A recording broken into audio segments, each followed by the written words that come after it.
Hello, this is O4 Mouse. Today I'm talking about this comic I made. This, oh, are you gay? Well, I'm a little gay. Ha, ha. Do you get it? A lot of my ideas are just dumb puns like that I think of when I'm laying in bed at midnight. And I have this idea journal in my phone that whenever I get a dumb idea like that could be fun to do, I write them down, and then I come back to them whenever I need an idea or whatever I need. Whenever I think of what to draw next, I look at that. Sometimes I go with one idea from there, or just think about those and kind of get something else from them. But whatever the case, I'm just talking about sketching this out. You'll see I start pretty rough. Usually start with the head, and then add the eyes and the snout, and then go from there. Usually, just once you get the head, the way you kind of want it, how fluffy you want it, where you want the ears, all that stuff. Oh, I want the ears in my bottom of my face. Nah. Whatever. I add in the little body. It looks like a little bean-shaped body. And once you get that, you kind of go from there. And that works for me. I do start off pretty rough and just kind of refine more as I go. Add in a bit more detail here and there, like what should this look like. And once you actually start drawing it, you kind of like think about like what pose do I want them in? What expression do I want them to be in this moment? And that kind of thing you don't really always think about when you just have an idea of like a dumb pun like I'm a little gay. But once you like start drawing it and figuring out like I want them to look like this, or I want them to have this pose or this expression, or I want it to feel like this, I think you got to figure out what you want it to feel like. Like, do you want it to be silly or imposing, or do you want him to look angry or annoyed, or all this kind of stuff? Get an emotion wheel and throw a dart at it. But it's all this kind of stuff you kind of think about, and try to make my comics pretty inoffensive and pretty dumb, and don't take things too seriously. That's kind of my motto. Don't take things too seriously, and I think my art kind of reflects that. My art's all kind of dumb and silly, and is honestly a lot of effort for a dumb little joke like this. But hey, man, if you're gonna draw something, you might as well draw something dumb and silly that'll make people smile for 5 seconds. That's what it's all about, right? And here I'm kind of experimenting, like what I was saying, like, oh, I don't want him to look like his hands on his face, or his hands in front of him, or something else. How do I want him to react? And here I'm kind of adding everything in, tweaking their bodies a little bit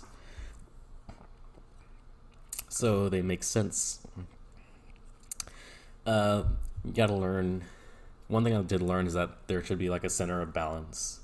Like there should be a line where their feet are, and their body weight should kind of go along that line relatively evenly on each side. Not always, but it's a good rule of thumb. And, it's always good to learn those rules of thumb, like how big the eye should be, how big the face should be. And, a lot of stuff goes out the window if you're not drawing humans, but it's still good to learn that stuff and kind of have that in the back of your mind as you're drawing something dumb. Once I finished the sketch, I started coloring in everything, and I decided to shade this one. I didn't really decide to shade it till I finished the sketch, and it's like, okay, now what?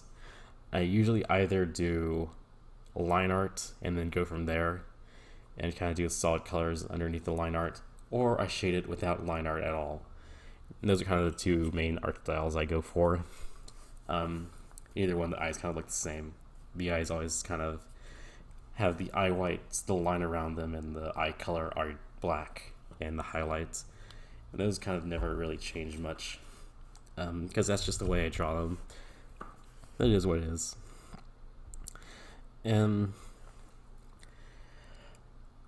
Here I added some blue accent colors to him. I kind of just added those because I wanted to. I wanted him to break up the color a bit. Like, I don't really have a solid idea of what I want them to be colored when I start out. I'm just gonna find it as I go. A lot of things are like that when I draw. I just kind of find it as I go. Like, oh, what do I want it to look like? What color do I want him to be? How big do I want him to be? Do I want it to be smaller head? bigger feet or whatever. Kind of figure that out as I go. You know, it's kind of a iterative process, trial and error. Thinking like change something and then kind of see like, do I like it better this way or like it more this way? Always good to kind of think about stuff like that as you're going forward. But, you know, as long as you kind of like it more than when you started, make some progress. I work pretty slowly drawing, honestly. Like, I get distracted easily and get thrown off course or just kind of looking at something else. But I do always try to make an effort, and drawing is important to me. I always try to think about what I'm drawing, or at least think about what I'm going to draw next, I guess. I do think it's kind of a good idea to start just when you have an idea and you have the time, just start drawing it. Just kind of see like how would it look if you were going to draw it, like what expression, what pose, all that sort of stuff. Because you figure out a lot of stuff when you actually start drawing it. When it's just in your head, you kind of don't really have to think about that stuff a lot. You kind of like maybe think about like, oh, I want it to look like this, and when you actually start getting out there and drawing it, you have to actually make it concrete and actually figure out exactly what you want it to look like. Does that make sense? Anyway, I think the hardest part of shading is doing the first one. It's kind of like, well, you nail down the style you're kind of going forward for this piece. And once you figure that out, it's kind of easier to copy it and see like, oh, I did this for this part, this for this part, and kind of go from there. Even for the different character, it's kind of like, oh, well, for the little fluff on the head for this guy, do the kind of same thing for this guy, and kind of like shade it the same. And it's a lot easier to go once you figure out exactly kind of style you're going for. Of course.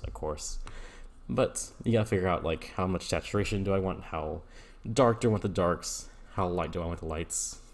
And it is a good idea to have some pretty darks, at least in some places. Makes it a bit more contrast, makes them a bit stand out a bit more. And here I'm starting on the green guy. I kind of just made him green because that's the color I grabbed at that moment. A lot of decisions trying to made like that. Like, I could have easily changed his color to something else, something like yellow or green or purple or whatever, but I grabbed green, so he stayed kind of greenish as I went on, and made his eyes purple or magenta. And there you see I kind of grabbed the whole thing and kind of made his whole head smaller. And that's something that happens a lot as I'm working through it all. For the accent colors, I used a color layer on Psy. And that's a layer that you just kind of put over another layer, and you can change the color. You kind of shade in the color you want, and it kind of changes all the pixels from the color they were to the color the other layer is. And it's easier to turn that on and off, and kind of like, I want this to be blue and this to be blue, this not to be blue. It's easy to change that stuff with a non-destructive layer like that. That's a new word I learned, non-destructive editing. So it's easy to like turn that off and see like, do I like it better with this or this color? Can I change the accent color? It's a very convenient thing digital art can do, and Paint Tool Psy can do. Here I'm adding in more shading and doing more things. I do like my art style, very saturated, very light and bright, and that's kind of the art style I go for usually, light and bright. Like, I do end up at the end tweaking the colors a lot, like changing the hue around or changing the lightness and brightness. Light, bright, and just kind of seeing like, do I like it more green, more blue, lighter, more contrast, whatever. All that stuff is interesting and kind of can add a lot to a piece if you kind of tweak it just a little bit, just spend a little bit of time tweaking it all and seeing like, oh, does it look better like this, like this? And once I finish shading and everything, I try to add a background, even if it's something simple like grass in the sky like I did here. But it does add a lot than just floating out in space. I try not to do that anymore. I try to do at least some kind of background at least. And Usually, I don't have a good idea of what I want them and kind of do like a simple-ish background at the end. And sometimes I'll have the idea like, oh, this is taking place at a con, or this would happen at my desk or at my home or somewhere. But usually, I don't have a good idea. I just kind of go with some kind of background. It doesn't really matter. As long as it's something kind of like makes them in some physical space, I guess, than just floating out in the gray void. But whatever. I try to get the background to not conflict with them. I mean, like, you don't want a green guy on top of green grass or a blue guy talking about blue sky. You can't always help that. You can make the sky more purple or whatever, as it kind of like tweak the background at the end here. And I'm kind of adding in the last finishing touches of shading everything. I do quite like how this shading came out. I do enjoy shading. It's nice. It just takes a while. And it's a lot of effort. But it is a good reward once you finally get how you want it. And it's like, wow, I did all that. And a lot of it is just knowing, like, thinking about the character in 3D space. Like, this would be on top of this. The light would be hitting this. And figuring out, like, oh, this would be this would have shadow on it. This wouldn't. And just kind of, like, little things like that. Like, right here, you'll see I'm going over and making everything darker, or making the low lights darker and everything like that. And here I kind of write out the words and tweak them a little bit more. And then I start in the background. But as I was saying, I do think it is good to think about characters and as 3D objects, and like how the light be hitting